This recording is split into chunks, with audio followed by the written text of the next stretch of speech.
Alright, chat. We're gonna do this one, man. Lemmino's new video, The Kennedy Assassination Inside the Book Depository. This looks absolutely fucking interesting as hell, so I cannot wait to get into this one, man. Just let me know. Just let me know. By the way, chat, this is also a 2-hour long video, so make sure you got something to drink, smoke, etc. Dude, this is gonna be a whole ass journey here, dude. This is some movie, dog. Gotta get comfy. Just gotta turn it down a little bit. If it's too loud, just let me know. Right about here, in Dallas, Texas, American President John F. Kennedy was assassinated on November 22nd, 1963. The accused assassin was a man named Lee Harvey Oswald. After being held in custody for less than 2 days, Oswald himself would meet a violent Yeah, end. he was killed as he was walking out of the fucking... According to a subsequent investigation, Oswald had fired 3 rounds from the Texas Schoolbook Depository. Police recovered 3 shell casings and a bolt-action rifle from the 6th floor of the building. But the shooting of Oswald sparked immediate suspicions of conspiracy. Suspicions that persist to this day and have driven most Americans to reject the government's conclusion that Oswald acted alone. The arguments for and against conspiracy take many shapes and forms. Far too many, in fact, to do them all justice in a single video. Instead, in this video, I want to zoom in and focus on a very narrow slice of this case. Specifically, the events surrounding the Texas Schoolbook Depository. What exactly happened inside this building from where the shots that killed the president are believed to have been fired? Dude, no way he's about to go 2 hours into one building. Holy fucking shit. This is gonna be nuts, man. This video's already so good, holy. I'm gonna light up one of these motherfucking cones.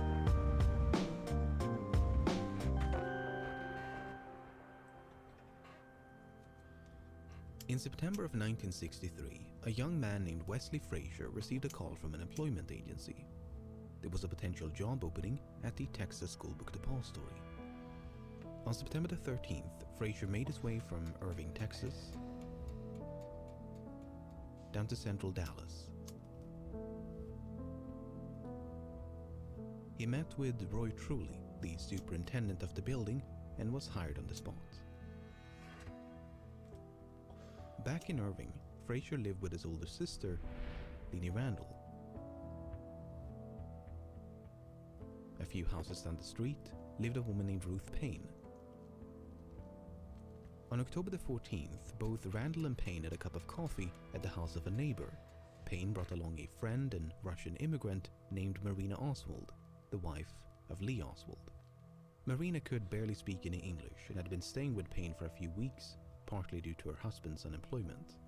The subject of Lee looking for work and that he hadn't found work for a week came up while we were having coffee. And Mrs. Randall mentioned that her younger brother, Wesley Frazier, thought they needed another person at the Texas Schoolbook Depository where Wesley worked.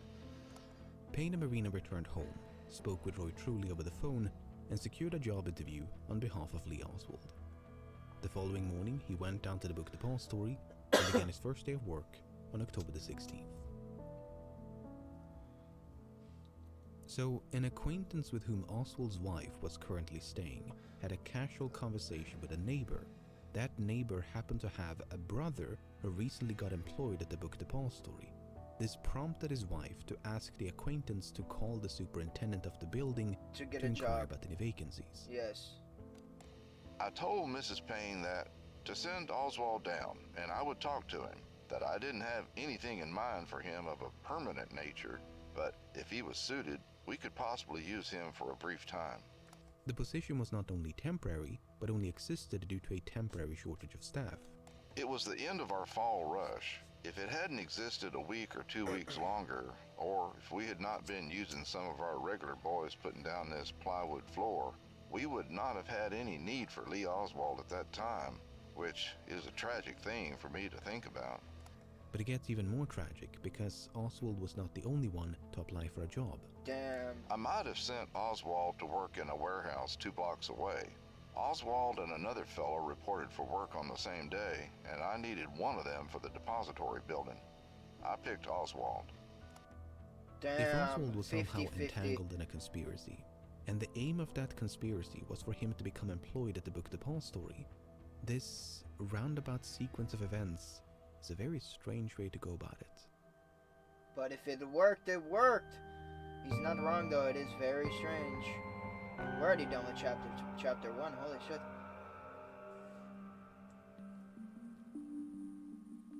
As the name implies, the Texas School Book Depository was in the business of selling books. For $1.25 an hour, Oswald's job was to prepare the books for shipping. He did so by filling out forms and transporting cartons of books between the upper floors and the first. The building had 3 elevators, 2 staircases, and was 7 stories tall.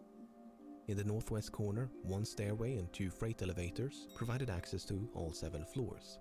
A small passenger elevator near the front entrance stopped at level 4, while stories 1 and 2 were connected by a second flight of stairs. Lacking a driver's license, Oswald relied on Wesley Frazier to carpool between Irving and Dallas every Friday evening and Monday morning. He spent workdays at the rooming house in Dallas, while spending the weekends with his wife and daughters in Irving. But on Thursday morning, November the 21st, the day before the assassination, Oswald decided to deviate from this routine. I was standing there on the first floor getting the orders in, and Lee said, "Could I ride home with you this afternoon?" And I said, "Sure, like I told you. You can go home with me anytime you want to. Like I say, anytime you want to go see your wife, that is all right with me." Lee had never gone home in the middle of the week before, so I asked him why, and he stated that he was going home to get some curtain rods for his apartment. I asked if he was going home on Friday as well, and he said no. Frazier drove Oswald back to Irving, wait, so where that he arrived implies unannounced at the household of Ruth Payne. Both Payne I'm and just gonna Marina let it. were I don't want to surprised see pause. Oswald on It's a Thursday. very long video. I'm not gonna pause and talk about it because if I pause and talk about every single thing that fucks in my head a little bit or gets me thinking, it's gonna turn into a 3-hour long video. So I'm just gonna let it keep rolling They assumed and he'd keep the come to thoughts make to amends myself. with Marina due to an argument they had had a few days before. Did your That is husband very give interesting, any though. reason for coming home on Thursday? He said that he was lonely because he hadn't come the preceding weekend, and he wanted to make his peace with me. Was anything said about curtain rods or his taking curtain rods to town the following day? No, I didn't have any. He didn't say anything like that. No. The next day, Oswald said goodbye to his wife and left the Payne residence about 7:15. Atop a dresser in Let me the just pause this real quick. I think Oswald was involved in it, and it was a secret CIA project to, you know what I'm saying? Bah, there, I did it. I said it. bedroom, That's he my left belief. behind his wedding ring. Oswald was next seen walking down the street by Lenny Randall, carrying a package. He was Also, I believe Oswald was not alone. I believe there was multiple shooters. joined by Frazier, and the two of them took a seat in his car to begin their commute. When you got in the car, did you say anything to Oswald, or did he say anything to you? I noticed there was a package lying on the back seat. I didn't pay too much attention, and I said, "What's the package, Lee?" And he said, "Curtain rods." And I said, "Oh Curtain yes, rods, you yeah. told me you were going to bring some today." Yeah, Not curtain only rods. was Oswald carrying a large package, but he'd forgotten to bring a lunch bag. When he rode with me, I say he always brought lunch, except that one day on November 22nd. He didn't bring his lunch that day. Right when I got in the car, I asked him where was his lunch, and he said he was going to buy his lunch that day. They arrived in Dallas a few minutes before 8 o'clock. Coincidence Typically, they would or walk together from the parking lot to the Book is there a Depository. reason? But on this particular Friday, Oswald grabbed his curtain rods and rushed ahead into the building. Yeah, it's curtain rods.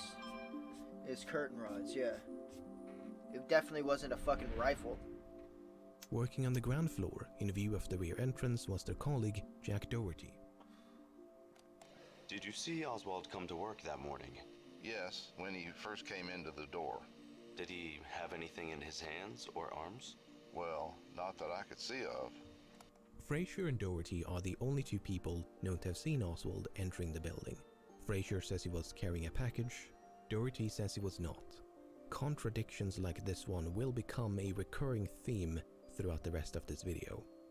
We'll take Fuck, it's probably just like, I gotta stop pausing, but it's probably just like people not a remembering, closer right? look at the missing curtain rods in a Not later paying chapter, attention that much. but for now, let's stay with Oswald. Chapter 3. Whew, here we go.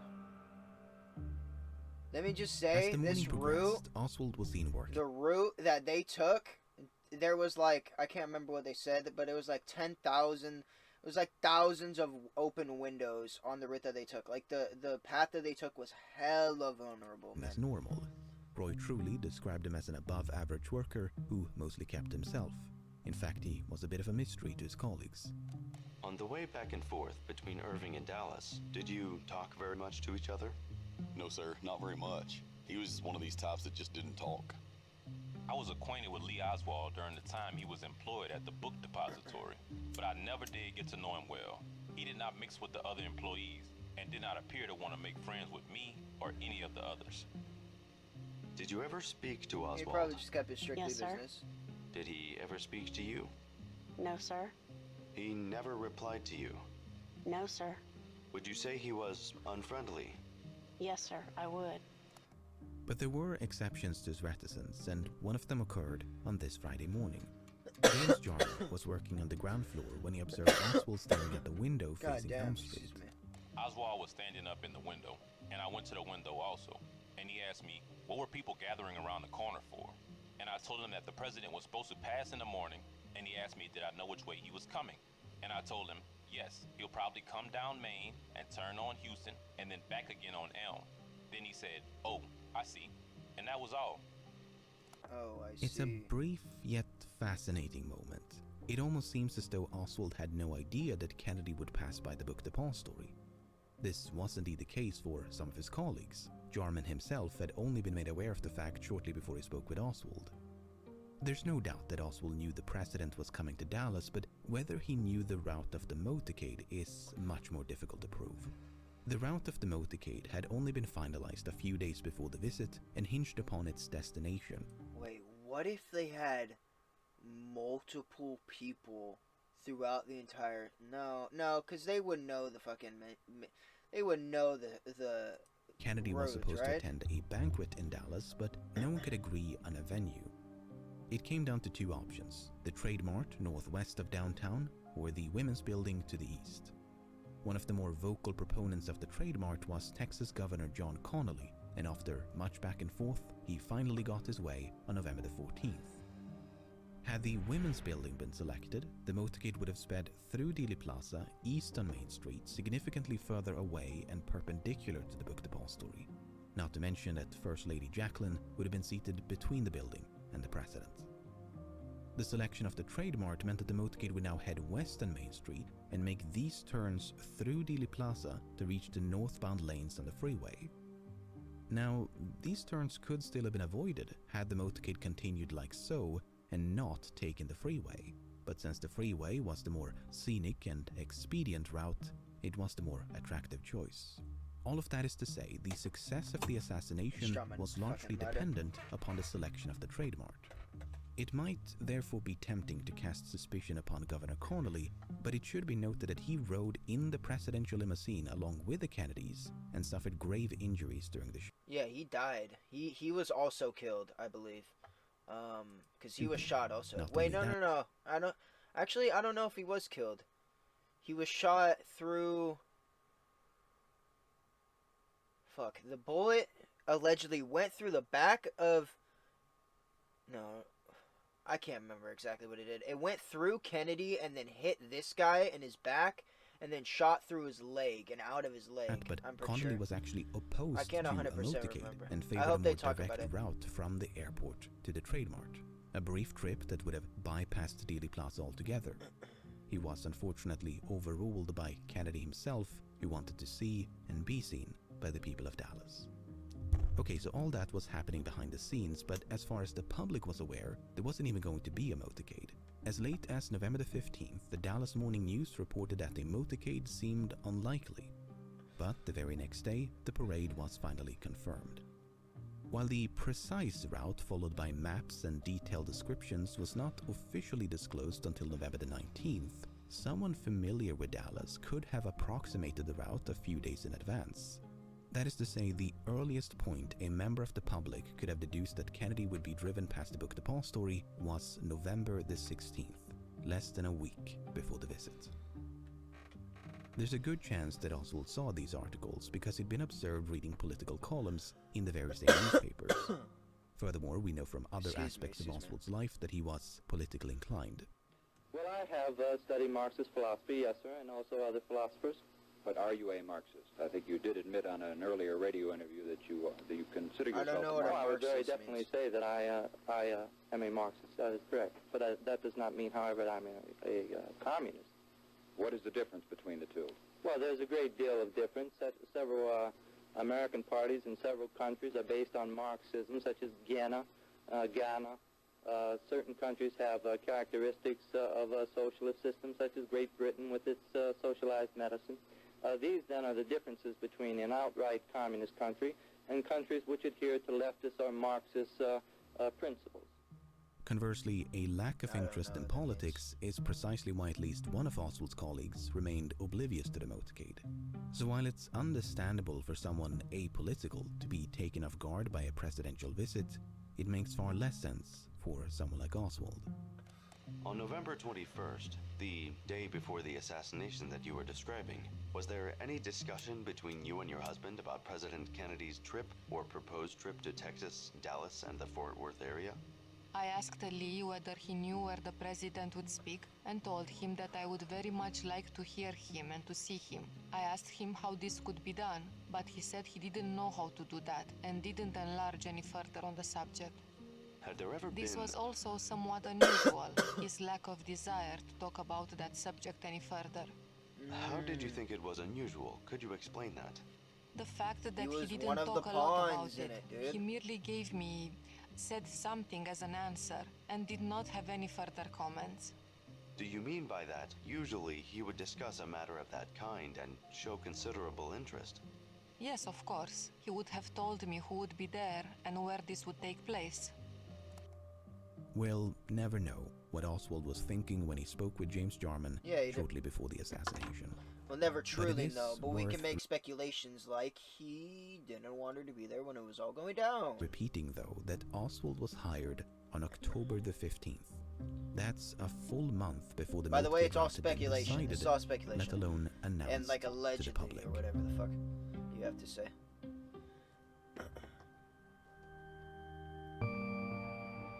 Chapter 4. The 6th floor. This is where the shots came from, I'd assume. On the morning of November the 22nd, a handful of employees had been assigned to install a new plywood floor on the 6th floor of the book depository. Every once in a while, they would catch a glimpse of Oswald. I saw Lee Oswald shortly before lunchtime. He was by himself with a piece of paper in his hand. I had nothing to say to him, but some of the other male employees teased him and told him he ought to go get a haircut. Lee Oswald just laughed at this remark. Shortly before noon, it was time for lunch. For a bit of fun, they decided to race the 2 elevators down to ground level. As they began descending, they observed Oswald now standing on the 5th floor. He shouted for them to stop or to close the gate to the elevator upon reaching the 1st floor. Charles Givens then realized he'd forgotten his jacket and cigarettes up on the 6th floor. Okay. I like how it's building up. What's about to happen? About to return to ground level, Givens spotted Oswald approaching. Lee was coming from the window up front where the shots were fired from. Did you watch where he walked to? Well, no, sir. I didn't pay much attention. I was getting ready to get on the elevator, and I say, "Boy, are you going downstairs?" What did he say to you? I say, "It's near lunchtime," and he said, "No, sir. When you get downstairs, close the gate to the elevator." That meant the elevator on the west side. You can pull both gates down, and it'll come up by itself. What else did he say? That is all. I said, "Okay," and got on the elevator. And with that, Givens became Okay. the last person inside the book depository known to have seen Oswald before the assassination. Damn. At least, That's that's it? the official story. The encounter was One of fixed them, at right? 11:55, more than half an hour before the shooting. But other employees claimed to have seen Oswald in other parts of the building around the same time or even later than Givens. Givens himself provided conflicting accounts. But I'm getting ahead of myself. This encounter notwithstanding, Givens was not the last person to visit the 6th floor. Shortly after Givens had left, Bonnie Williams grabbed his lunch and went upstairs. He sat down right about here to await the president's arrival. What? What? Now, when you were sitting I by never the even window, heard about could this. you see down towards the southeast corner? No, sir. I couldn't see anything as I remember there. About the only thing that I could see from there would be the top edge of the window because the boxes were stacked up. Did you see anyone? Alright, let me pause it real quick. Yo, hey, if you're not subscribed to Lemmino, go fucking do that right now, dude. The quality of this video is fucking insane, man. Holy shit. Else up there that day? No, I did not. The southeast corner is the location from where the shots that kill the president are believed to have been fired. Right The there. so-called sniper's nest. So close. Williams Look says at he was alone, but admits his view was obstructed by tall stacks of boxes. Meanwhile, down by the main entrance, someone was attempting to gain access to the building. I met an elderly white man at the entrance of the building who asked me to direct him to a restroom. The man was very old and feeble and could hardly make it up the steps. About 5 minutes later, I saw this man leave the building and enter an old Buick automobile with 3 elderly white women. The Buick then drove away. Did you see him talk to anyone in the building? No, he went straight out. This individual was never identified and is the only unknown person known to have entered the book depository before the shooting. And he was never After identified. finishing his lunch up on the 6th floor, Dude, Bonnie there's Williams so much heard the to voices this. of James Jarman and Harold Norman emanating from the floor below. Feeling a bit can't. lonely, Williams went down to the 5th floor I need to smoke again. Dude, there's way too much of this. Like, and holy joined his two fuck. colleagues. The exact time This of is Williams' insane, departure though. is unclear, but it was likely no more than 10 or even 5 minutes before the shooting. On the grounds below, a sea of spectators lined the streets of Elm and Houston. Every once in a while, one of them would glance up at the book depository. Indeed, Jarman, Williams, and Norman were spotted on multiple occasions, leaning out the far east windows on the 5th floor. But movement could also be seen on the floor above them, a floor that, by all accounts, was now supposed to be empty.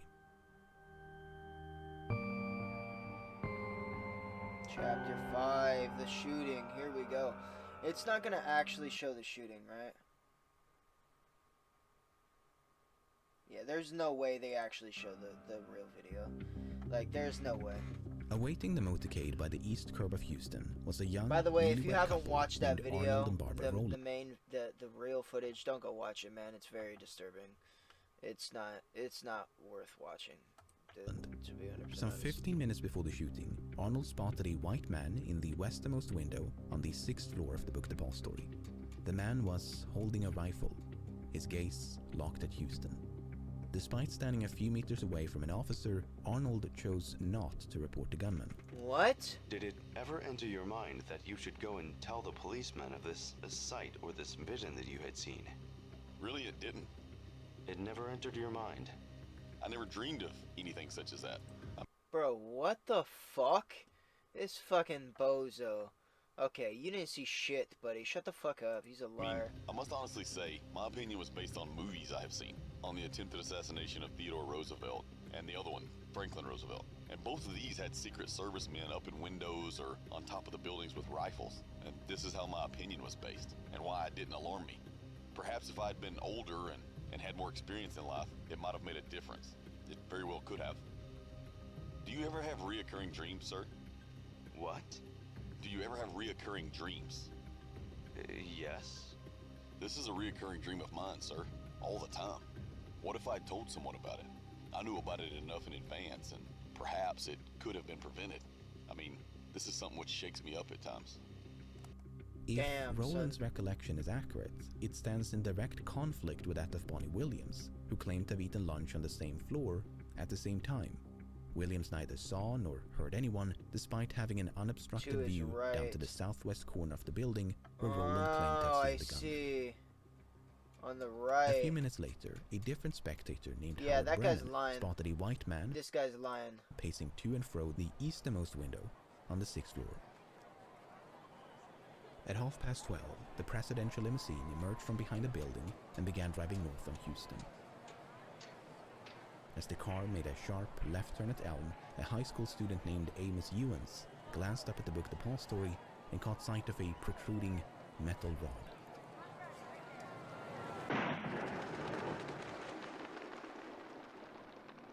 Few realized what had happened. Was it a firecracker, backfiring motorcycle, or presidential salute? People near the Rolands even started laughing, perhaps feeling a bit foolish for being frightened by the ostensibly harmless explosion. Standing by the northwest corner of Elm in Houston was James Worrell. He thought the explosion had come from directly overhead. Sure enough, on one of the upper floors, Worrell could see the barrel of a gun. At that moment, a second explosion echoed through Dealey Plaza.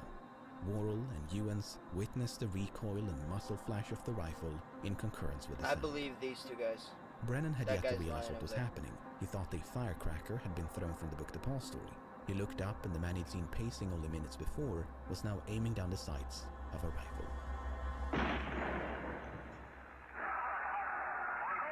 Let me just say too, the car after the first shot, they like slowed down hella, dude. That's so weird. President Kennedy and Texas Governor John Connally shot by an assassin today in Dallas, Texas. Brennan could only recall hearing 2 shots, but his testimony implies he might have heard 3. He confusingly said he saw the gunman fire the last shot, yet denied seeing the discharge of the rifle. In the immediate aftermath of the shooting, the rifle was seen by a handful of witnesses as the gunman cautiously withdrew from the window. The rifle, or what looked like a rifle, was drawn fairly slowly back into the building, and I saw no one in the window with it. I didn't even see a form in the window. I could see his hand, you know, the rifle laying across his I hand. could see his and I hand. could see his hand sticking out on the trigger part. After he got through, he just pulled it back in the window. He drew the gun back from the window, as though he was drawing it back to his side, and maybe paused for another second, as though to assure himself that he hit his mark, and then he disappeared. You go. Neither Ewens nor Worrell Open me up saw some the face of Gardettos, the son. gunman Fucking and could thus offer little to no information regarding his appearance. Arnold was quite some distance away, yet furnished a basic description of the man he'd seen about a quarter of an hour before the shooting, a description that was quite similar to the one provided by Brad. I gotta turn off these lights. 1 sec, chat. I'm right back.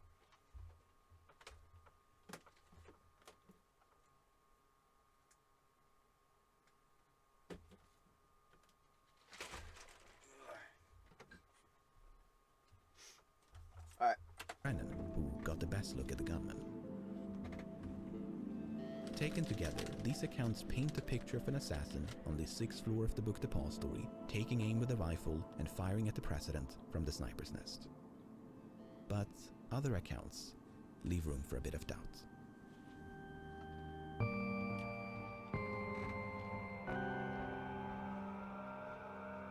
The men in the windows, huh? As previously mentioned, Arnold Rowland spotted a white man with a rifle in the westernmost window on the 6th floor about a 12:15. Dude, Clive. Shut the fuck up, dude.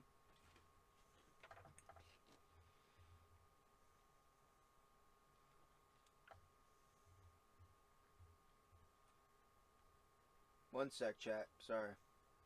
Actually, here, I'll just... But as late as 5 minutes before the shooting, Arnold observed an elderly black man leaning out the easternmost window on the same floor. He might have confused the 6th floor with the 5th, where James Jarman, Bonnie Williams, and Harold Norman did indeed lean out the windows. In fact, they were the only black employees known to have watched the motorcade from a floor above the 1st. Except they could hardly be described as elderly. But then, take a listen to this. Will you describe with as much particularity as you can what that man looked like? It seemed to me an elderly black man. That is about all. Shut I the didn't pay very fuck much attention up, to him. dude. I hate... This question was then repeated to Arnold a few minutes later, at which point his answer had dramatically changed. He was very thin, an elderly gentleman. Bald or practically bald. Very thin hair if he wasn't Yeah, this bald. guy's just lying. Had on a plaid shirt. I think it was red and green. Very bright color. That is why I remember it. Can you give us an estimate as to age? 50, possibly 55 or 60. Can you give us an estimate as to height? 5'8", 5'10", in that neighborhood. He was very slender, very thin. I don't believe this Can guy you at give all. us a I'm more sorry. definite description as to complexion? Very dark or fairly dark. Not real dark compared to some black men, but fairly dark. Seemed like his face was either, I can't recall detail, but it was either very wrinkled or marked in some way. So, in the span of a few minutes, Arnold went from "I didn't pay very much attention" to describing the man's complexion, hair, clothing, age, height, build, and even the blemishes on his face. I gotta say in the beginning, I don't believe this motherfucker one bit, bruh. Sometimes some people are... That's like classic. He was there, so like now he's just making up a bunch of things to make it seem like he was paying more attention and all this, so he can, you know, feel good. Are prone to exaggerate more than others, and without in any way meaning to take away from the testimony of your husband as to what he saw in the building at the time, just from your general experience, do you feel you can rely on everything that your husband says? I don't feel that I can rely on everything anybody says. Well, this is really an unfair question for me to ask any wife about her husband, and I am not asking it very correctly, At but... times, my husband is prone to exaggerate. Does that answer it? I think it does. Is there anything else you want to add to that, or not? Usually, his exaggerations are not concerned with anything other than himself. They're usually to boost his ego. They usually say that he is really smarter than he is, or he's a better salesman than he is. Oh, really? Something like that. Oh, crazy. As leading as that line of questioning was, Barbara was not alone in doubting her husband's credibility. Officials at 2 separate high schools attended by Arnold explicitly warned authorities not to trust everything he says. He was characterized as someone who would not hesitate to fabricate a story and not tell the truth regarding any matter. Indeed, Roland lied or exaggerated on multiple occasions when he testified. Another witness who claimed to have seen a gunman in the book Depository was Carolyn Walter. Shortly before the arrival of the motorcade, Walter had seen a man with blonde or light brown hair in one of these windows on the 4th or 5th floor. She explicitly ruled out the 6th. It should be noted, however, that during the shooting, this window was closed with the blinds down, while this one, as you already know, was occupied by Bonnie Williams and Harold Norman. In any case, the light-haired man seen by Walter was holding a machine gun, and standing beside him was another man wearing a brown suit. Much like Arnold Roland, Walter assumed the gunman was a presidential guard and refrained from telling I don't the believe police. this bitch either. In fact, there's no evidence she told anyone of what she'd seen, not even the colleague with whom she watched the motorcade. In Walter's defense, 2 other witnesses recalled seeing a man with light or light brown hair on the 5th or 6th floor, except they never saw a weapon nor an accomplice. Disagreements regarding the floors were at least in part due to the ground floor lacking visible windows. How do you know it was the 6th floor? 6th floor rather than the 5th floor? I went with the FBI and showed them the window, and I didn't count the bottom floor. You mean the first time you gave a statement, you didn't count the bottom floor? That's right. Another source of confusion was the distinct visual difference between the 7th floor and the ones below. When you first glance at the building, you're thrown off a little as to the floors because there's a ridge. It almost looks like a structure added onto the top of the building, about 1 story above. So you have to recount. Not only that, but multiple witnesses described the 6th floor as the 2nd floor from the top. But in the chaos that ensued, it seems the tail end of that sentence was not always recorded.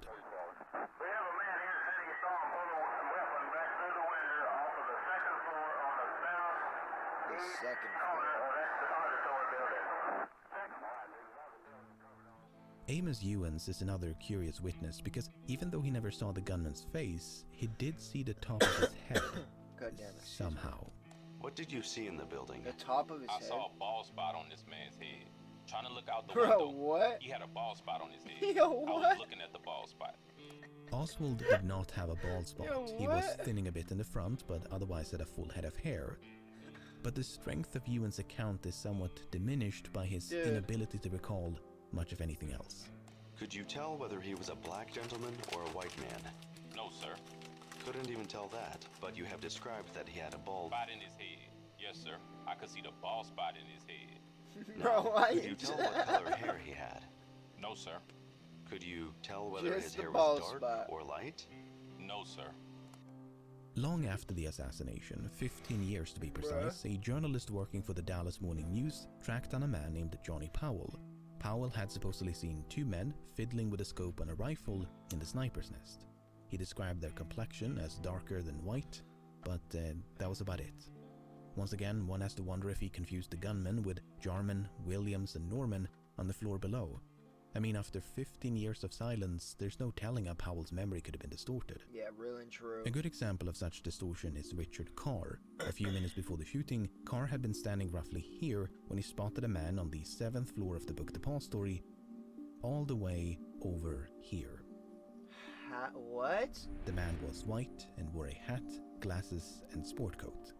In the Yeah, immediate no aftermath fucking of the shooting, shot, Carr buddy. returned to ground level and caught sight of what he believed to be the same man now trotting south on Houston. He made a left turn right about here before I don't being believe picked this up by a fucking guy at station all. wagon. By 1969, however, No Carr's shot. story had notably changed. The man with a sport coat had now been standing on the 5th floor, not the 7th. After the shooting, Mr. Sportcoat had it's 'cause emerged they're from making behind it the up. book depository, accompanied by 2 other men. They too had been picked up by a separate station wagon before speeding away. It's unclear how Carr is supposed to have seen all of this, considering what he told the FBI back in '64. Carr advised that from his location on the steel structure of the new courthouse building, it would have been impossible for him to observe the lower floors and entrance of the book depository, and that from his position he could only see the top floor and the roof. In Carr's defense, James Worrell had seen a man emerge from the rear entrance of the book depository about 3 minutes after the shooting. This man also wore a sport coat and headed south on Houston. Except the man seen by Carr was kinda stocky and wore a hat, while the man seen by Worrell had a slender build and was hatless. That guy probably just read something and then like adjusted his story a little bit and added some things. You know what I'm saying? Like nobody was gonna Besides, notice. anyone connected with the shooting, leaving via the rear entrance, would surely have headed north, not I feel like towards most of the scene people are the just crime. lying. As if that was not enough, 2 other witnesses, James Romack and George Rackley, stood roughly here for several minutes after the shooting. Both of them paid special attention to the rear entrance of the building. Mr. Romack stated that from the time he heard the shots, he had looked toward the book depository and had, under his immediate observation, the loading dock and the back door. He stated he is positive that no one came out of this door or out of the loading dock doors. Could you see the back door of the Texas School Book Depository? Yes. Were you looking towards that direction? Yes, sir. About how long did you keep your eyes fixed over there? Oh, I would say 5 minutes anyhow. Probably 10.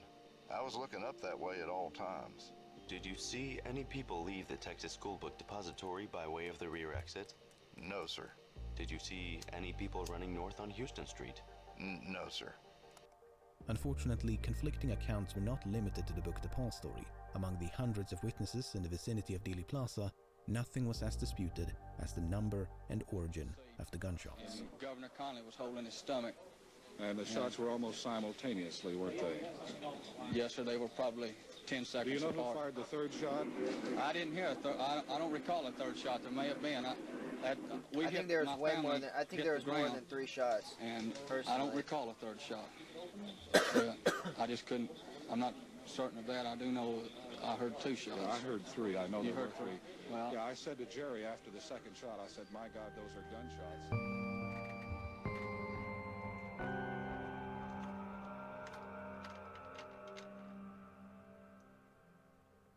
No one knows exactly how many spectators were in or near Dealey Plaza at the time of the assassination. Well over 200 were at some point questioned by a combination of authorities, journalists, and others. Attempts have been made to consolidate the various accounts, and it's clear from all such attempts that the majority of witnesses heard 3 shots. What's a bit less clear is the source of the explosions. The gunman was either placed in the vicinity of the book depository, marked here in red, or an area west of the building, marked in green, known as the grassy knoll. 122. But as you can see from these pie charts, the assessment of earwitness testimony is highly susceptible to bias. It's a surprisingly subjective exercise that can lead to widely different results. Nevertheless, there were a substantial number of witnesses all those who graphs pointed are to completely the grassy different. knoll Looks like located different roughly 2K here, builds. and many of them were scattered throughout the plaza. To give you some examples, August Campbell was standing near the front entrance of the book depository, yet believed the shots had come from the grassy knoll. Meanwhile, Marilyn Sitzman was standing on the grassy knoll, yet believed the shots had come from the book depository. Standing beside Campbell was a woman named Geraldine Reed, who believed the shots had come from the book depository. There was multiple, bro. There was multiple fucking shooters. Standing by the curb in front of Sitzman was That's William all Newman, I fucking. who believed the shots had come from the There grassy has to knoll.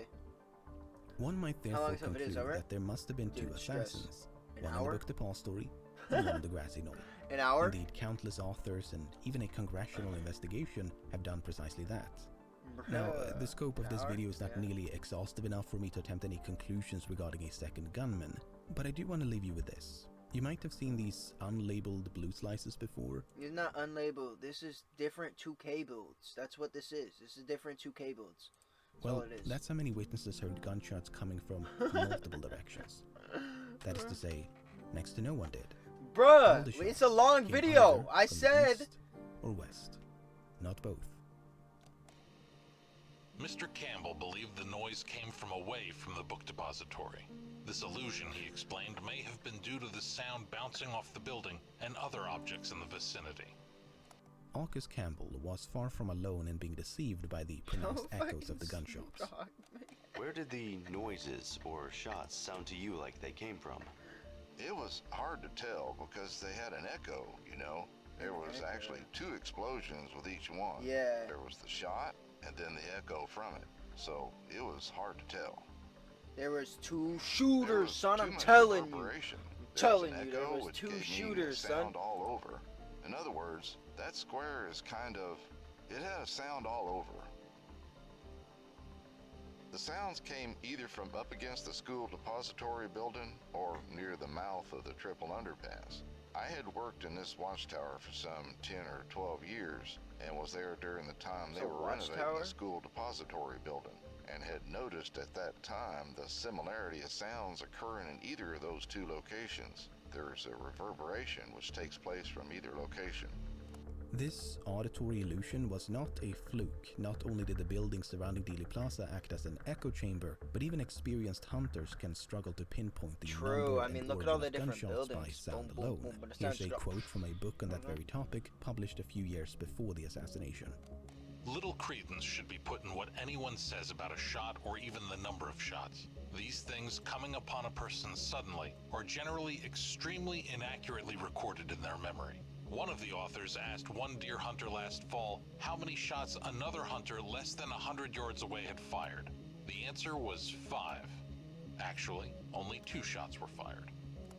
Employees in the book depository were no less confused about the gunshots than the spectators outside. To give you some examples, on the first floor, Eddie Piper heard 3 shots that appeared to come from inside the building. On the third floor, Edna Case and Sandra Ellison heard nothing. Meanwhile, Stephen Wilson on the same floor heard 3 shots, came from the west. On the 4th floor, Elsie Dorman, multiple shots came from this building across the street. Victoria Adams, 3 shots from the west. Mary Hollis, 3 shots inside the building. But some employees not only heard the shots, but could literally feel the explosions. I gotta go watch my brother tomorrow at I gotta wake up at 6 a.m. to turn on my lights, and then I'm going over to my mom's to go watch my brother all day. But yeah, I'll probably be up for a while, I'll be honest. Could you tell where the shots were coming from? Yes, sir. I want to get a couple hours of sleep though. How do you know that? Because the building vibrated from the result of the explosion coming in. Did you going to know the they were gym, shots brother? at the time? That's far. Yes, sir. They sounded almost like cannon shots. They were so terrific. Much like Geneva Hine on the 2nd floor, Bonnie Williams could feel the explosions up on the 5th. It sounded to Williams as though the shots had been fired from the floor above. His colleague James Jarman initially thought the shots had come from somewhere below, but then changed his mind and agreed with Williams. Harold Norman, meanwhile, heard far more than gunshots. all this video is proving is that nobody knows anything. That's all this is proving. I heard a shot. And several seconds later, I heard everyone has different stories. The shots had come from directly above me, and I could hear the expended cartridges fall to the floor. I could also hear the bolt action of the rifle.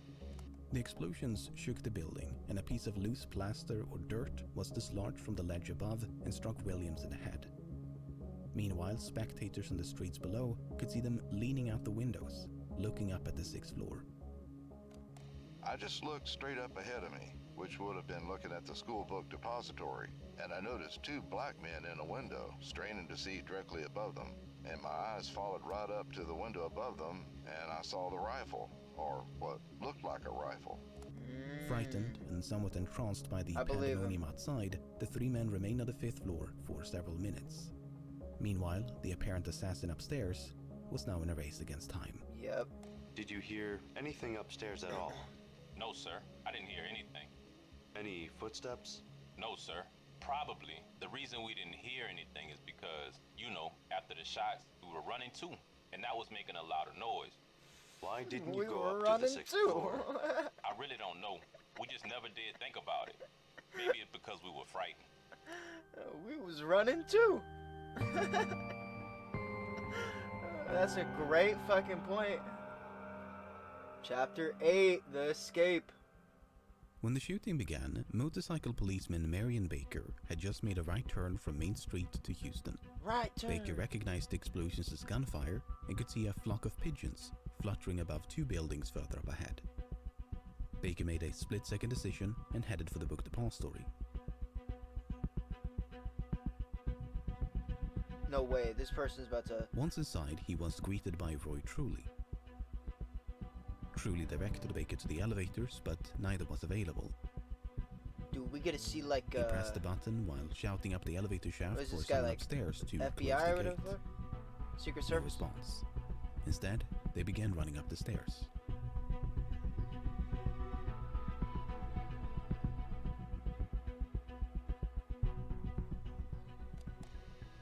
As I came out to the 2nd floor there, Mr. Truly was ahead of me, and as I come out, I was kind of scanning, you know, the rooms, and I caught a glimpse of this man walking away from this. I happened to see him through this window in this door. I don't know how come I saw him, but I had a glimpse of him coming down there. Where was he coming from, do you know? No, sir. All I seen of him was a glimpse of him go away from me. What did you do? I hollered at him at that time and said, "Come here." He turned and walked right straight back to me. What did you say to him? I didn't get anything out of him. Mr. Truly had come up to my side here, and I turned to Mr. Truly and I says, "Do you know this man? Does he work here?" And he said, "Yes." And I turned immediately and went on out up the stairs. Wait, why you use says and then, like, you don't know how to say said, and then you proceed to use said the next fucking sentence? Like... The man whom Baker and Truly encountered in the 2nd floor lunchroom was none other than Lee Harvey Oswald. Oh, the encounter shit! was brief, lasting no more than 30 seconds. Oswald appeared calm and failed to evoke suspicion, so Truly and Baker left him in the lunchroom and proceeded up the stairs. They spent some time searching the roof, but there was no assassin to be found. Down by the main entrance, Geraldine Reed was still trying to process what had just occurred. She decided to return to her office on the 2nd floor of the building. Here, about 2 minutes after the shooting, Reed became the last known person to have seen Oswald inside the book depository. I kept walking and I looked up and Oswald was coming in the back door of the office. I met him by the time I passed my desk by several feet, and I told him, I said, "Oh, the president has been shot, but maybe they didn't hit him." He mumbled something to me. I kept walking. He did too. I didn't pay any attention to what he said because I had no thoughts of him having any connection with the shooting at all, because he was very calm. Oswald is then presumed to have taken the front stairs, and on his way out the main entrance, encountered someone looking for a phone. There are at least 2 candidates for who this person might have been, but Oswald seems to have pointed out the phone inside the building before blending into the chaos outside. He was next observed boarding a bus a few blocks east on Elm.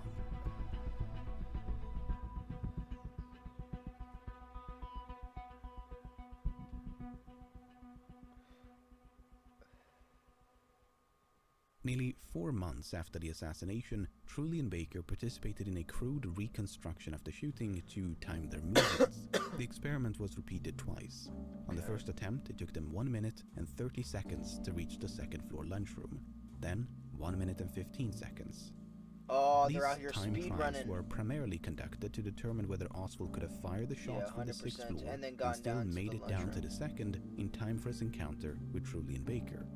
After all, if there wasn't enough time, Oswald could not have been the assassin. Real and A bunch true. of different routes were tested, and while Oswald could theoretically have taken one of the elevators or even the fire escape, in practice, there wasn't enough time. You do not Hey, think... sometimes you're just not as good as the better speedrunner, you know what I'm saying? I guess he's just a better speedrunner. I don't know what to The say. assassin used any of the elevators they at should have any put in time more to get crack, from the 6th I guess. to the 2nd floor. I don't know what to You say. mean after the shooting? No, sir. He just could not, because those elevators, I saw myself. He We're just both knew on the better fifth floor. strats, dude. They were Yeah, I guess they didn't know about the fire escape skip, I guess. They gotta learn the fire escape skip, I guess. Fucking bums. both even. The only other means of descent was the stairway. A stand-in Oh, for the the gunman stairway trotted down skip? from the 6th floor to the 2nd in 1 minute and 18 seconds. Then, at a slightly faster pace, in 1 minute and 14 seconds. There was just enough time. Ooh, It's therefore yeah. possible that Oswald stopped on the 2nd floor, perhaps upon hearing Truly shouting up the elevator shaft, and attempted to hide in the lunchroom mere seconds ahead of Truly and Baker's arrival. But it's not quite that simple, because Oswald was not the only person using the stairway to escape the building.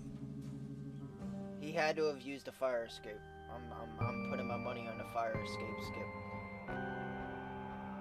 I don't. What chapter is that? What's As IX? previously mentioned, Victoria Adams watched the motorcade from an 9? office on the 4th floor of the book 9, right? Depository. Within 30 seconds of the Yeah, it's shooting, 9. Adams ran down the stairs to the 1st floor along with her colleague, Sandra Stiles. When you got to the bottom of the 1st floor, did you see anyone there as you entered the 1st floor from the stairway? Yes, sir. Who did you see? Mr. William Shelley and Billy Lovelady. Now, what did you do after you encountered Mr. Her name is not Billy Lovelady, bruh? What the fuck kind of NPC ass name is that? Billy Lovelady. Are you fucking kidding me? No shot, William dude. Shelley and Billy Lovelady. Now, what did you do after you encountered Mr. Shelley and Mr. Lovelady? I said I believed the president was shot. Do you remember what they said? Nothing. Then what did you do? I proceeded out to the Houston Street dock. There are two significant problems with Adams' account. The first being that she and Stiles supposedly left the 4th floor within 30 seconds of the shooting and then ran down the stairs to the 1st. This would place them in approximate sync with Oswald, descending from the 6th floor to the 2nd. Now, as you were running down the stairs, Dude, the quality did you of this encounter video anyone? is so fucking insane. Not during the actual running down the stairs. No, sir. Did you hear anyone using the stairs? No, sir. But To be okay, fair, perhaps she could have Oswald was been a in few panic. flights above, Yeah. and his footsteps were drowned out by their own. True. This would mean that Stiles and Adams left the 4th floor mere seconds ahead of Oswald's arrival, reached the ground floor mere seconds ahead of Roy Truly and Marion Baker's Dude, the ascent, timing. before encountering William Shelley and Billy Lovelady right about here. But this is when problem number 2 makes an entrance. Okay. When the president was shot, This Shelley is and Lovelady insane. stood on the front steps of the book depository. They spent several minutes roaming about outside before returning to the building. And that's the problem. How did Stiles and Adams encounter Shelley and Lovelady within seconds of the shooting if it took them several minutes to return to the building? Who did you see on the 1st floor after returning to the book depository? I saw a girl, but I wouldn't swear to it. It's Vicky. What is her full name? I wouldn't know. Vicky Oh my Adams? god, Billy believe so. Lovelady's a guy, bruh. Holy shit, that's a guy. Wow.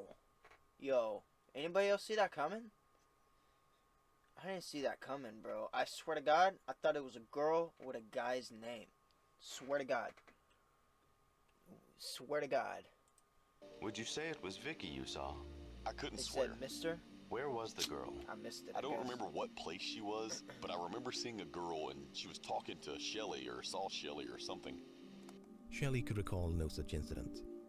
Presuming that Lovelady was correct good and job, Shelley had a motherfucker. lapse of memory, it's possible their encounter with Stiles and Adams occurred minutes rather than seconds after the shooting. After all, Adams could have been mistaken. This scenario implies that Oswald made his escape, Truly and Baker went upstairs, and then several minutes later, Stiles and Adams left the building.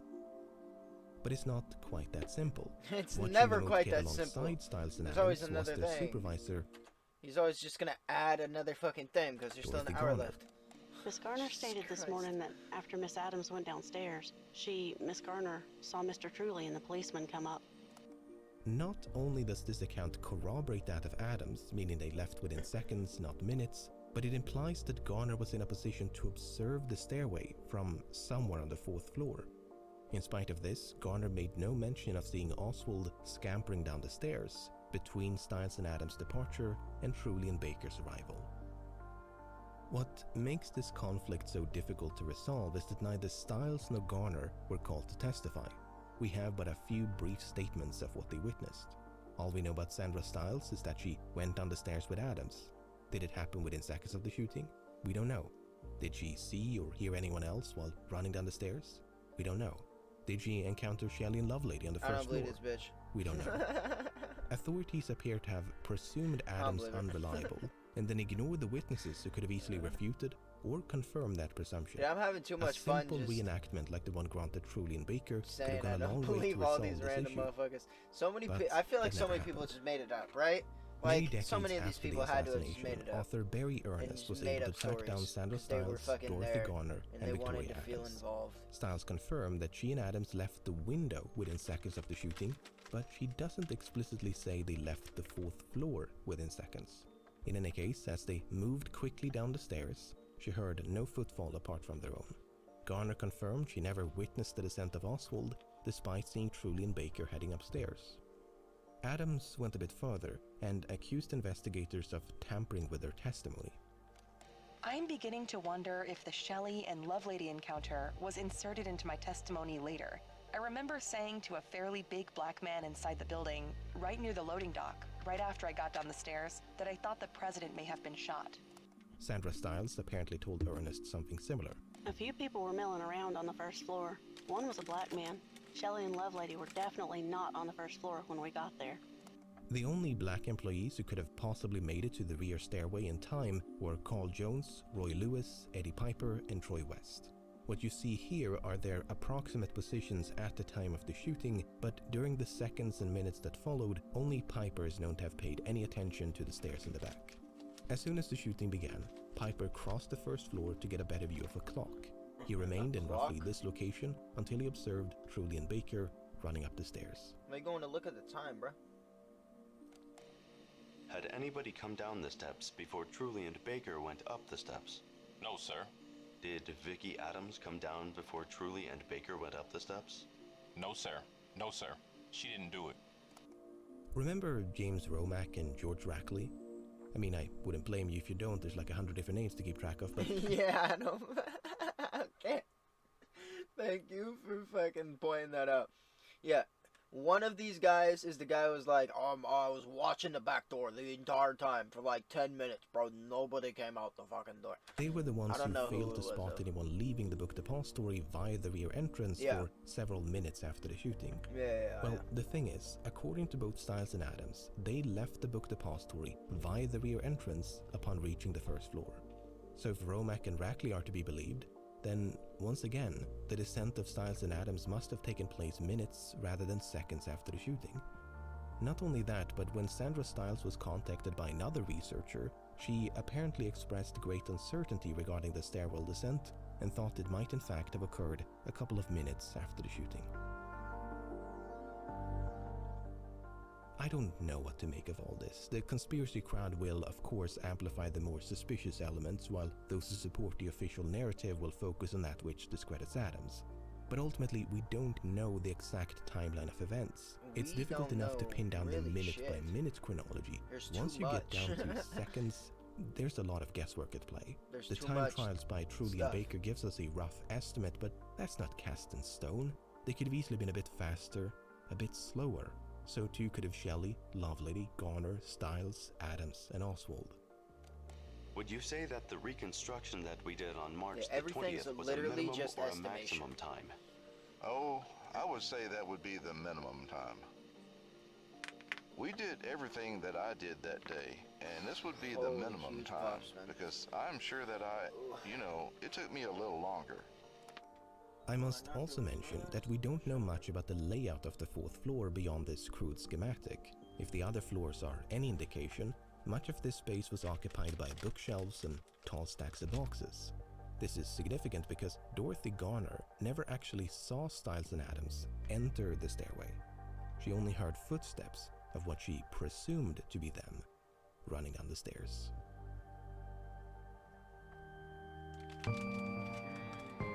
Chapter 10.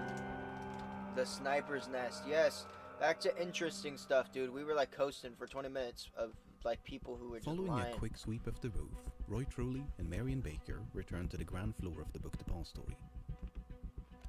What did you do when you got back to the first floor, or what did you see? When I got back to the first floor, at first I didn't see anything except officers running around, reporters in the place. There was a regular madhouse. Had they sealed off the building yet, do you know? I am sure they had. Then what?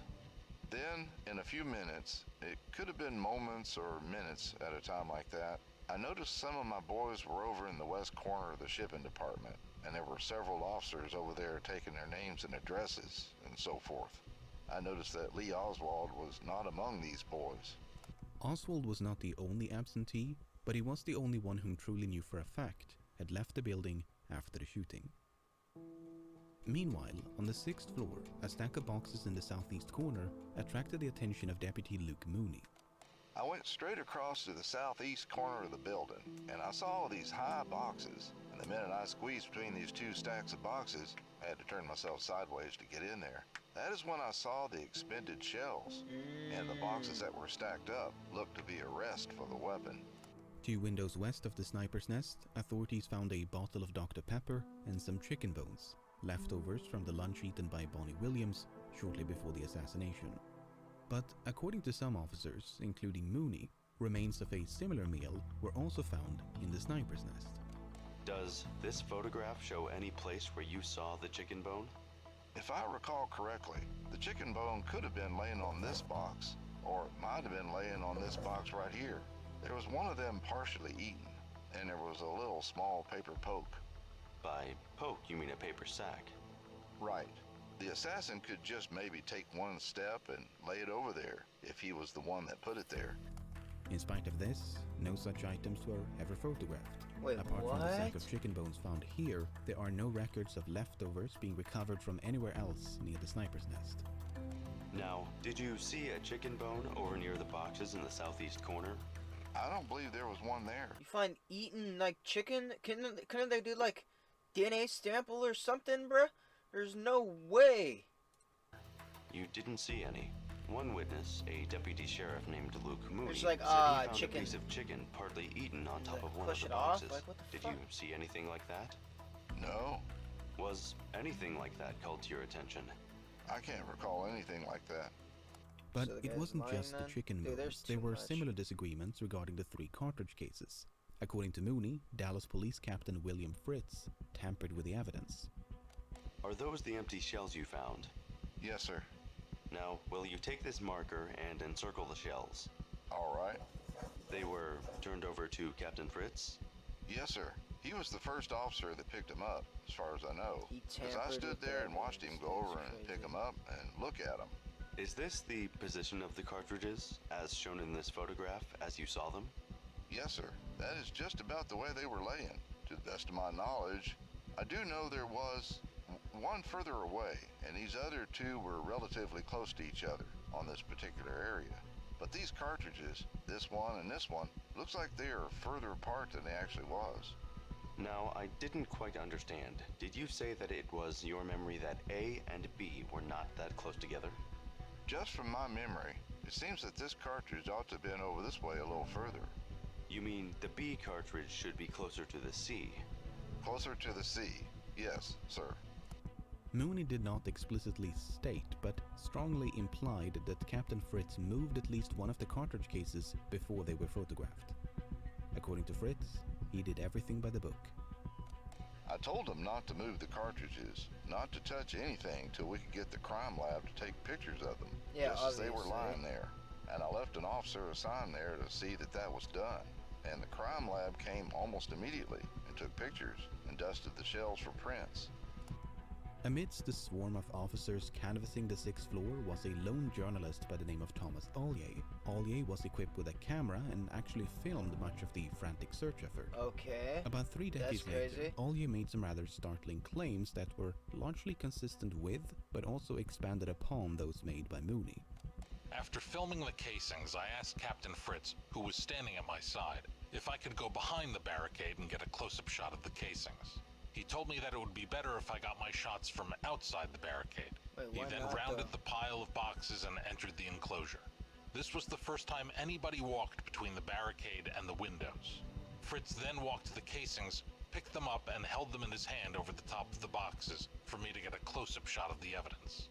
I filmed about 8 seconds of a close-up shot of the shell casings in Captain Fritz's hand.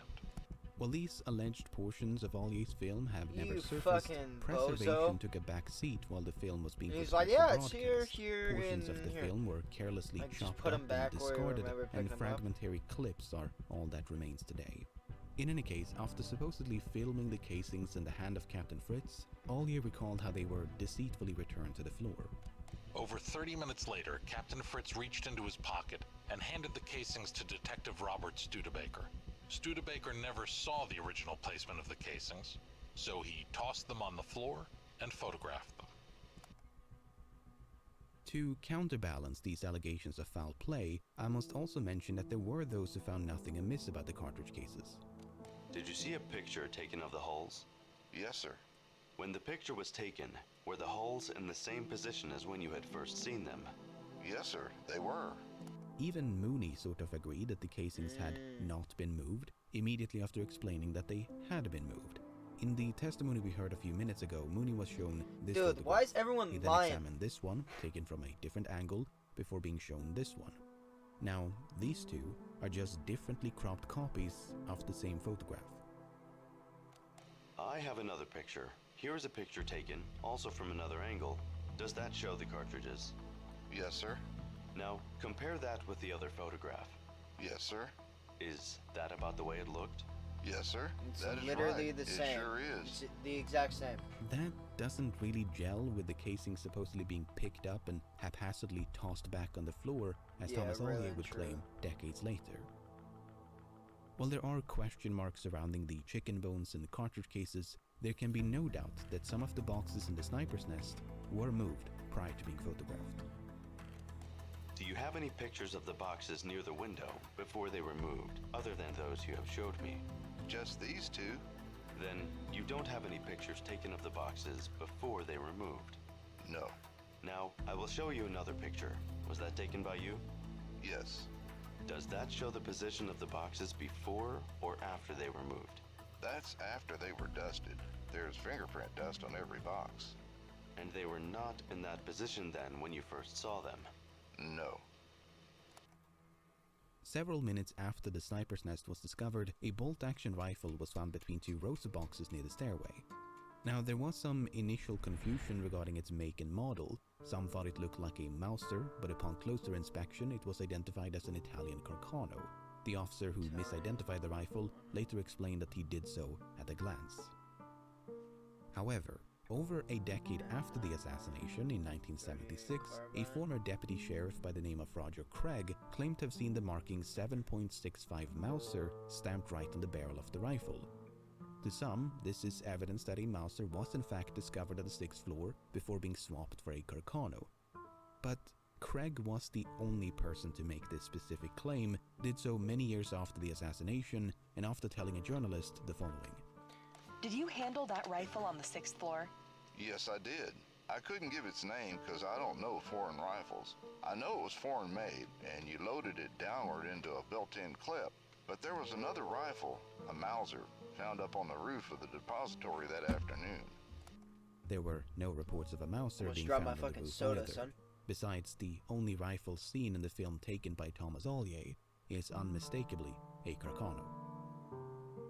Unique markings on the cartridge cases would later prove that this was indeed the rifle from which all three had been fired. Okay. Before the day was over, the So you rifle got had the been gun traced to a then, company you in got the Chicago, casings. Illinois. The company had sold the rifle to someone named A. Hiddell and shipped it to a post office box in Dallas in early 1963. Alec James Hiddell was a pseudonym known to have been used by Oswald. So there was now a direct link between the shells, the rifle, Okay, and well Oswald. you Not only basically got that, everything. but Oswald's prints were lifted from both the rifle and boxes in the sniper's nest. Case Apart from closed. the spent shells and the rifle, There's almost authorities too much discovered evidence. one other key piece of evidence. Did you find anything else up in the southeast corner of the 6th That's floor? literally almost too much evidence. Yes, sir. We found this brown paper sack, or case. It was made out of heavy... Too bad they didn't get the chicken, too, because if they would have got the chicken, they could have sampled the chicken that he ate. And I got more paper. evidence. Actually, it looked similar to the paper that those books in the building was wrapped in. It was just a long, narrow paper bag. The bag was alleged to have been found here, yet this space is suspiciously empty in all the crime scene photographs. How long was the paper bag, approximately? I don't know.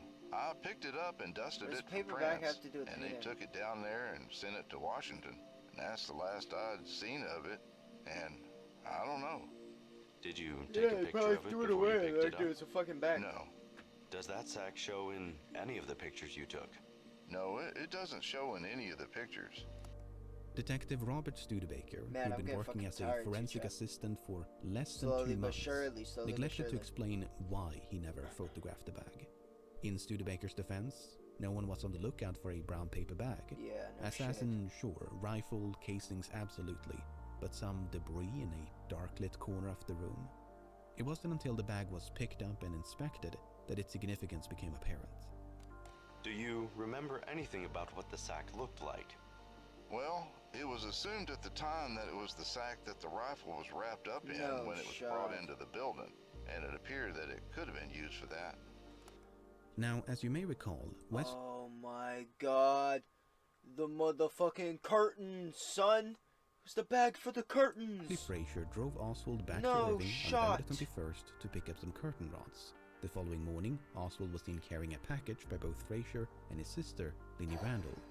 According to Frazier, that's how he got Oswald it told in. them the package contained curtain rods, which you then They brought got back to even Dallas. more evidence But you may for him. also recall that Jack Doherty That's denied seeing insane. such a package. Did you see Oswald come to work that morning? Yes, when he first came into the door. Did he have anything in his hands or arms? Well, not that I could see of. The thing is, Doherty was not a reliable witness. When questioned by the FBI and Secret Service, he appeared very confused about times and places. He required assistance from his father due to considerable difficulty in coordinating his mental faculties with his speech. While Doherty denied having such issues, his testimony is nonetheless riddled with contradictions. Yeah, no shit. Wait a minute, did you go to lunch? Well, I went back downstairs to eat lunch. Yes, sir. What time? Oh, it was 12 o'clock. Wait a minute, did you hear the shots before or after your lunch? Before I ate my lunch. You heard shots before you ate your lunch? Let's see. Yes, I believe I did. Now, did you hear a shot either before or after lunch? It was before lunch. It was before lunch. You think it was before lunch you heard the shot? I believe it was. Yes, sir. While Doherty insisted that Oswald had nothing in his hands when he arrived at work, it turned out that this certitude was based on nothing but a glance. Now, is that a very definite impression that you saw Oswald that morning when he came to work? Well, it's like this. I'll try to explain it to you this way. You see, I was sitting on the wrapping table, and when he came in the door, I just caught him out of the corner of my eye. Given that Frazier had eyes on Oswald for several minutes, the weight of evidence suggests he carried a package to work on the morning of November the 22nd. A far more contentious question is whether the package carried by Oswald was the same as the brown paper bag discovered on the 6th floor. According to both Randall and Frazier, the only two witnesses known to have seen the package, the answer was a definite no. Now, was the length of the package maybe the gun was already put up there by someone else, right? Well, it wasn't someone that else long. could have I mean, snuck the it was gun up folded down at the top, as I told you. It definitely wasn't that long. I told the FBI. I mean, I definitely don't. I definitely believe that there was more that was people. It wasn't entirely just too long. him. Their main source of contention was that the package carried by Oswald was shorter than the brown paper bag. The bag was just long enough to store the rifle in its disassembled state, so if the package carried by Oswald was much shorter, then it could not have contained the rifle. Except Randall saw it briefly at a distance through a window, while Frazier never paid it much attention. Did it look to you as if there was something heavy in the package? Well, I'll be frank with you, I didn't pay much attention to the package. In fact, the length of the package seemed about as certain to Frazier as his lack of attention to it. I didn't pay much attention. I didn't pay too much attention. I didn't pay any attention to it. I didn't pay much attention to the package. I didn't look at the package very much. Like I say, Jesus I didn't pay Christ, that much attention to it. bruh. I didn't pay too much attention to how he carried Dude, the we package at all. fucking get it, homie, okay? The tape and paper you with don't which the know. brown paper bag Nobody had been knows constructed anything matched in the this, tape okay? and paper used to wrap books for shipping on the first floor of the book depository. Not only that, Jesus but a Christ, fingerprint dude. and palm print matching that of Oswald Every were also person's found either on the bag. lying or they just don't know. In spite of all this, some authors refused to accept that the brown paper bag and the package carried by Oswald were one and the same.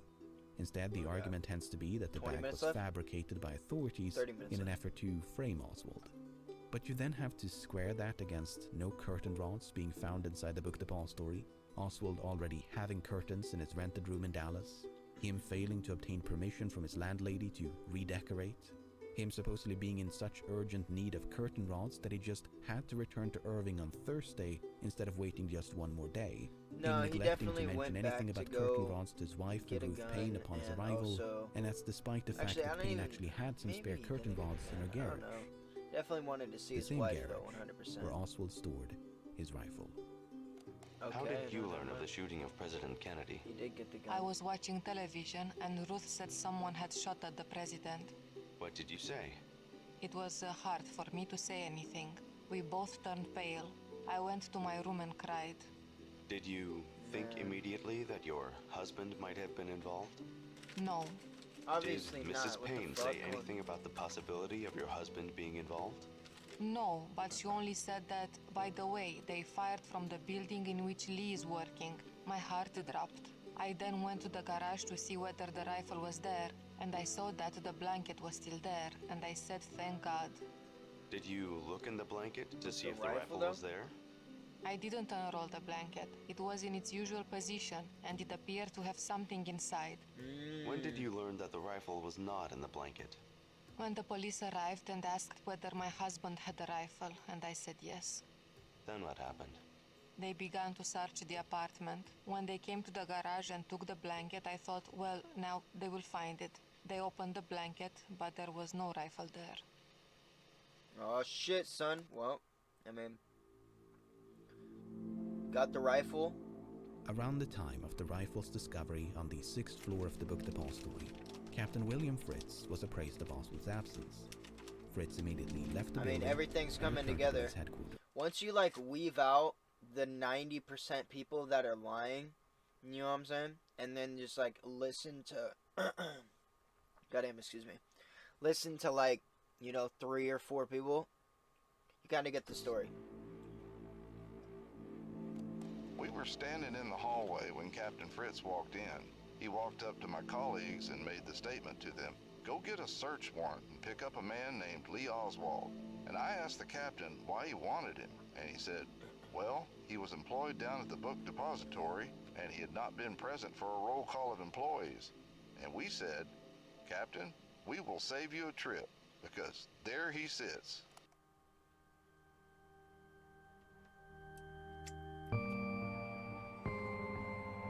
Alright, chapter 11, the alibis. Here we go.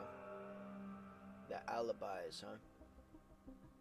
After escaping the book depository, Oswald boarded a bus right about here. But the assassination ground traffic to a halt, so Oswald soon left the bus and hailed a cab. After returning to his rooming house in Oak Cliff, a neighborhood in southwestern Dallas, Oswald changed his clothes, grabbed a gun, and left in a hurry. Grab the gun. Okay, well. You are in the Oak Cliff area, are you not? Lines to nose. You will be at large for any emergency that comes in. Police patrolman J.D. Tippett encountered Oswald some 45 minutes after the shooting, a bit further south, right about here. As soon as Tippett stepped out of the vehicle, Oswald drew his gun and fired 4 shots in rapid succession. Whoo! I never knew about this shit. Go ahead, it says news. We've had a shooting out here. Where is it at? Between Marcellus and Buckley. It's a police officer. Somebody shot him. What's this? 404 10th Street. 78. It's in a police car. Notify one that the officer involved in the shooting, which is Officer J.D. Tippett, we believe, was pronounced DOA at Methodist 128. Well, any indication that it has any connection with this other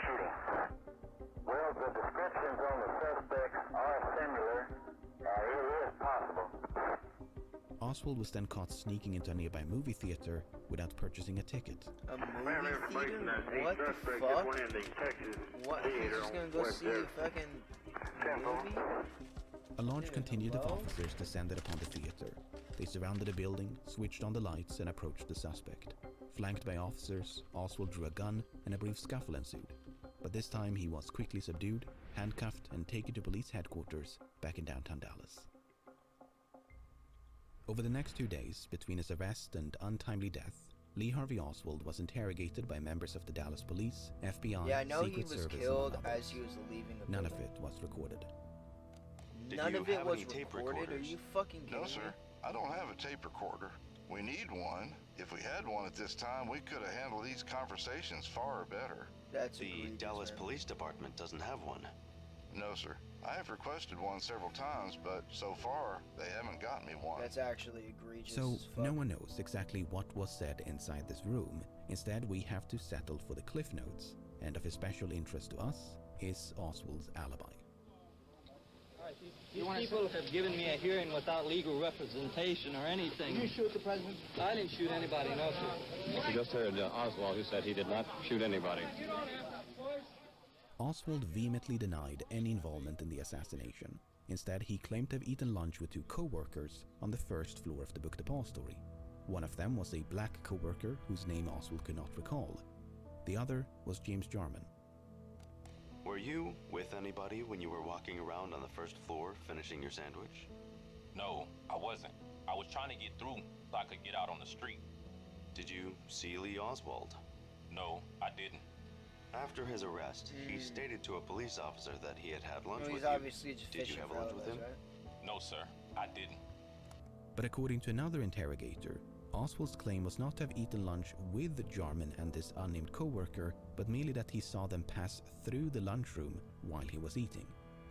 Oswald stated that he had eaten lunch in the lunchroom at the Texas School Book Depository alone, but recalled possibly 2 black employees walking through the room during this period. He stated possibly one of these employees was called Junior, and the other was a short individual whose name he could not recall, but whom he would be able to recognize. So, according to this version of events, Oswald's alibi was that he possibly saw 2 co-workers, one whose name he could not recall, enter and traverse the lunchroom, together or separately, during an unspecified period of time. Alibis that are just Whether like, Oswald claimed to have eaten lunch with or in proximity of his colleagues, it makes no difference I because guess neither they do alibi have could to be talk about it, substantiated. you know what I'm Instead, saying? James 'Cause you gotta Jarman show had his last side, seen but, Oswald like, taking an elevator upstairs sometime between 11:30 and 12. They got your prints on the gun. They got your prints on the shell casings.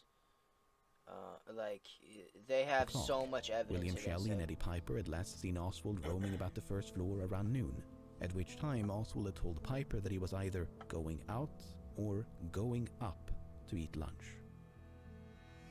Then there's the account of Charles Givens. You may recall that Givens is officially recognized as the last person inside the book Depository known to have seen Oswald before the assassination. Their encounter was fixed at 11:55 and is supposed to have taken place on the 6th floor. But prior to relating this version of events, Givens had reportedly told the FBI that he saw Oswald on the first floor at 11:50, a statement which he later denied ever making. Either way, Oswald being on the first floor at noon does absolutely nothing to prevent him from being on the 6th half an hour later. Unless Carolyn Arnold is to be believed. As Mrs. Arnold was standing in front of the building, she stated she thought she caught a fleeting glimpse of Lee Harvey Oswald standing in the hallway between the front door and the double doors leading to the warehouse located on the first floor. She could not be sure that this was Oswald, but she said she felt it was and believed the time to be a few minutes before 12:15 p.m. So that would be about here. In a subsequent statement, Arnold claimed to have gone outside as late as 12:25, thereby pushing the time of her potential ground floor sighting of Oswald as close as 5 minutes before the shooting. Putting aside the fact that her observation was described as a fleeting glimpse and that she could not be certain of the man's identity, Arnold herself will later deny it ever happened. That is completely foreign to me. It would have forced me to have been turning back around to the building when, in fact, I was trying to watch the parade. Why would I be looking back inside the building? That doesn't make any sense to me. Instead, Arnold claimed that this encounter had actually taken place in the second-floor lunchroom. I do not recall that Oswald was doing anything. I just recall that he was sitting there in one of the booth seats on the right-hand side of the room as you go in. He was alone, as usual, and appeared to be having lunch. I did not speak to him, but I recognized him clearly. The problem with both of these accounts is that none of her colleagues reported anything remotely similar. Whether it was the first or second floor, Oswald was apparently invisible to everyone but Arnold. Besides, it took Arnold 15 years to relate her revised version of events. Not ideal for such a time-sensitive issue. That being said, depending on what conspiracy theory you're willing to entertain, there are ways to interpret what Oswald told his interrogators so that it aligns with either one of all. Nah, I don't believe you. If you're trying to tell a story from 15 years, you forgot, you mixed things up. I just don't believe it's the same story that you would have told a couple minutes after. Accounts. Take this one for instance. Oswald stated he was present for work at the book depository on the morning of November the 22nd, and at noon went to lunch. He went to the second floor to get a Coca-Cola and returned to the first floor to eat lunch. Then he went outside to watch the presidential parade. This claim is interesting because in the early days of the assassination, it appeared to be supported by photographic evidence. But this figure was quickly identified as Billy Lovelady, a man who bore such a close resemblance to Oswald that when footage of Oswald first appeared on television, Lovelady's stepchildren thought it was him. Now, speaking only for myself here, really? Am I missing something here? Because they're not exactly doppelgangers. No, they're not, but they do kind of have like the same forehead right here a little bit. I can kind of see it. That's kind of it though, right? His eyes are much closer than his eyes. This motherfucker Sid compared to this guy. The mouth is kind of similar, I guess. Right.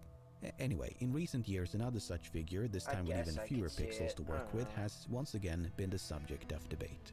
Because this much of a person can't be positively identified, some believe it, therefore, must be Oswald. On the other hand, Oswald explicitly denied watching the motorcade when he spoke with another interrogator, not to mention that his presence outside went completely unnoticed by all those who did watch the motorcade. Now, there's one final account of Oswald's supposed alibi that stands out from the rest. It stands out because it really skirts the line of self-incrimination. Wait, what? When asked as to his whereabouts at the time of the shooting, Oswald stated that when lunchtime came and he didn't say which floor he was on, he said one of the black employees invited him to eat lunch with him, and he stated, "You go on down and send the elevator back up, and I will join you in a few minutes." Before he could finish whatever he was doing, he stated the commotion surrounding the assassination took place. And when he went downstairs, a policeman questioned him as to his identification, and his boss stated that he is one of our employees, whereupon the policeman had him step aside momentarily. Yeah, following this, he's just he fishing simply for walked out alibis. the front door of the building.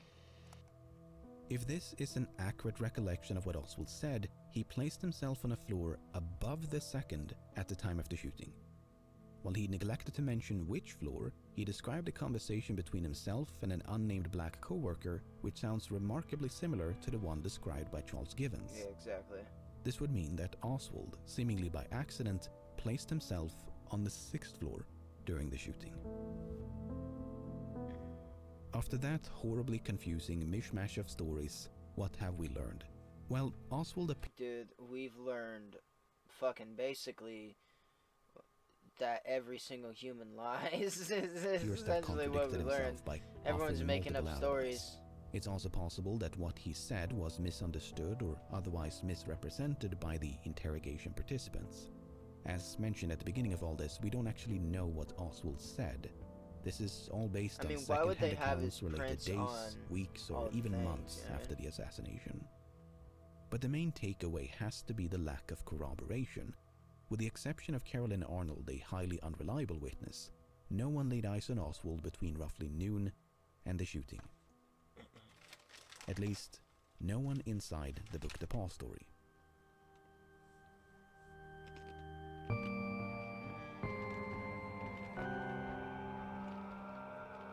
The lineup, chapter 12. Among those who witnessed the sniper in the sniper's nest, Howard Brennan was the only one who thought he could identify the gunman. At least, that's what he stated initially. Within a few hours of the shooting, Brennan had become far less certain.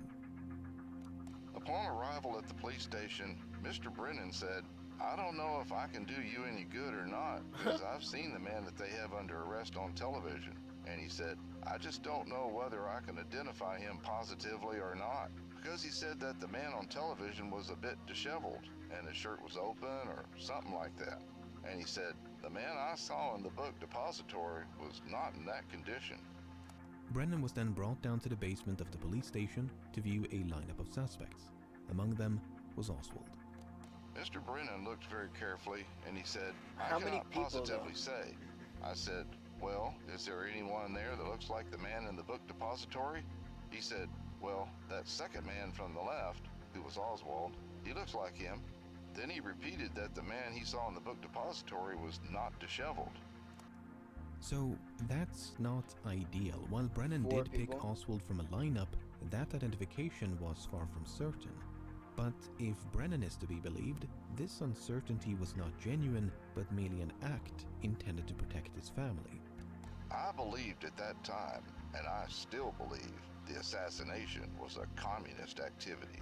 And I felt like there hadn't been more than one eyewitness. And if it got to be a known fact that I was an eyewitness, my family or I, either one, might not be safe. Well, if you wouldn't have identified Yeah, Oswald I during the don't lineup, think- might he not have been released by the police? No, yeah, he- I already honestly, knew he's they probably had the right. man for murder. I don't and think knew it was he would not communist be stuff, though. I released. think it was probably like just CIA stuff. The murder of whom? Of Officer J.D. Tippett. Well, what happened in between to change your mind that you later decided to come forth and tell the FBI that you could identify him? After Oswald was killed, I was relieved quite a bit that as far as pressure on myself of somebody not wanting me to identify anybody, there was no longer that immediate danger. Mr. Brennan, could you tell us now whether you can or cannot positively identify the man you saw in the 6th floor window as the same man that you saw in the police station? I could at that time. I could, with all sincerity, identify him as being the same man. Well, there it is. So, there we have it. according to Brennan, within a few hours of the assassination, he'd become concerned that it was the product of a communist conspiracy. He feared that should he attempt to identify the gunman, he could become a target and thereby endanger his family. Did you and your wife discuss any aspect of the assassination and you being present more or less at the scene of the assassination? Yes, we discussed it. We talked.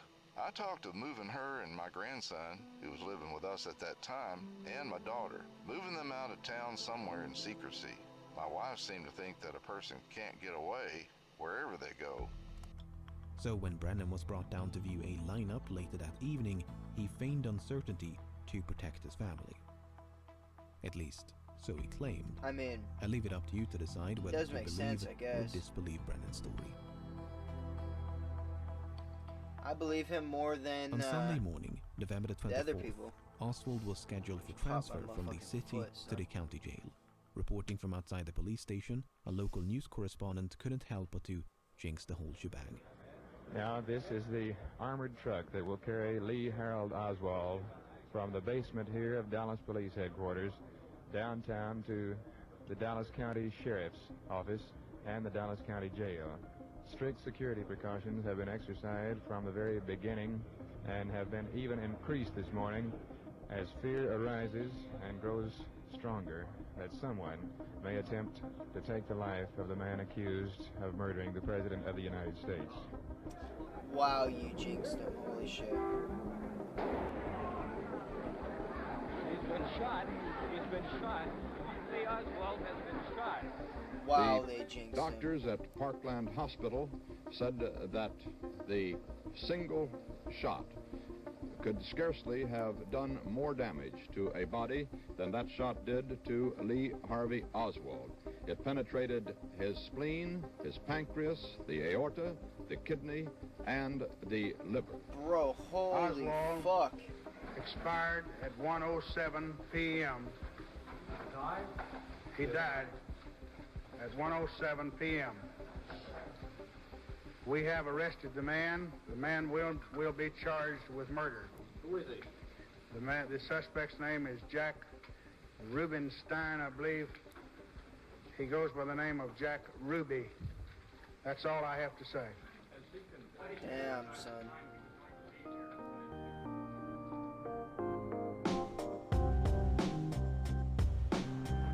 Some thoughts. Alright, let's hear some thoughts.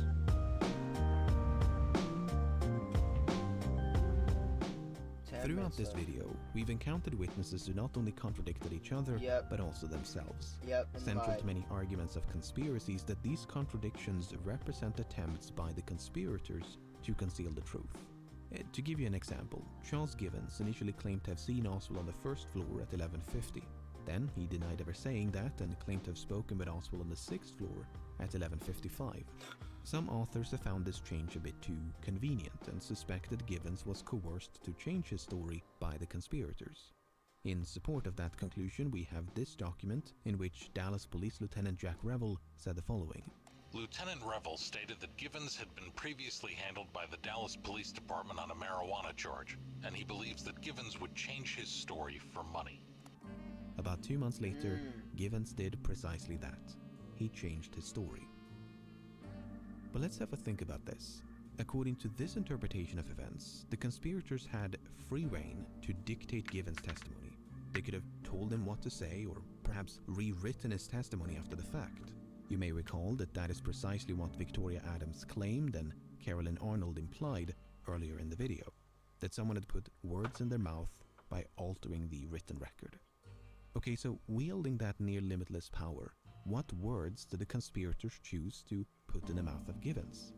Well, they supposedly invented a brief conversation about lunch in elevators away from the sniper's nest more than half an hour before the shooting. I guess I saw Oswald sitting in the sniper's nest, or even I saw Oswald carrying a large package heading for the sniper's nest, was a bit too on the nose.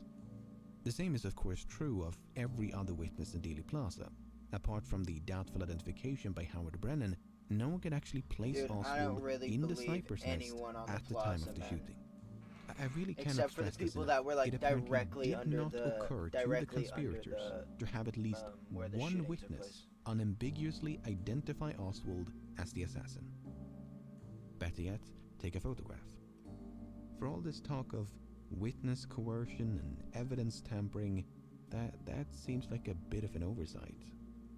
What I'm trying to illustrate is that it's surprisingly trivial to pluck a stray document here, an unfounded allegation there, and sprinkle in some thoughts about means and motive, and you'll end up with a conspiracy theory that, at least on the surface, sounds convincing. Whether it's organized crime, a foreign government, or domestic agency, there's enough material here to make a compelling case against countless groups and individuals, something upon which many authors, filmmakers, and others have capitalized to great success. I don't know if all of them are right or wrong. This video clearly doesn't cover enough ground for me to determine that. But dude, and it's fucked up because we will never know, probably. I'll never know. That's one of the great, things that I want to know is what ascribing really happened. conspiratorial You know what I mean? motive to anything remotely suspicious seems irresponsibly black and white for a case so clouded by shades of grey. A person acting in a way that's unlawful, unethical, untruthful does not prove they colluded in a plot to assassinate the President of the United States. Such thrilling leaps of conspiracy make for entertaining stories, but that doesn't make them true. Remember Thomas Ollier? He was the journalist filming on the 6th floor during the initial search for the assassin. Decades later, Ollier began accusing officers of tampering with the evidence, staging photographs, and lying on their oath. The veracity of those allegations aside, the fascinating thing about Ollier is that he never believed Kennedy fell victim to a conspiracy. Ollier had a refreshingly nuanced take on the assassination by recognizing that evidence of corruption is not the same as evidence of conspiracy. Sloppy police work neither began nor ended with the Kennedy assassination, and people lie for all sorts of reasons. Loyalty, embarrassment, fear, pride, attention, power, money. There's no shortage of motivations to choose from. Real and true. Besides, what kind of clueless masterminds would allow a cameraman to casually film their supposed cover-up? Something I found myself doing a lot while making this video was attempting to view the assassination from the perspective of the alleged conspirators. You could, for instance, question the logic of placing an assassin in this specific window, a window in which he ran the risk of being caught red-handed by other workers inside the building, a window in which he could have easily been and actually was spotted by spectators in the approaching motorcade, a window from which his view was partially obstructed by a tree.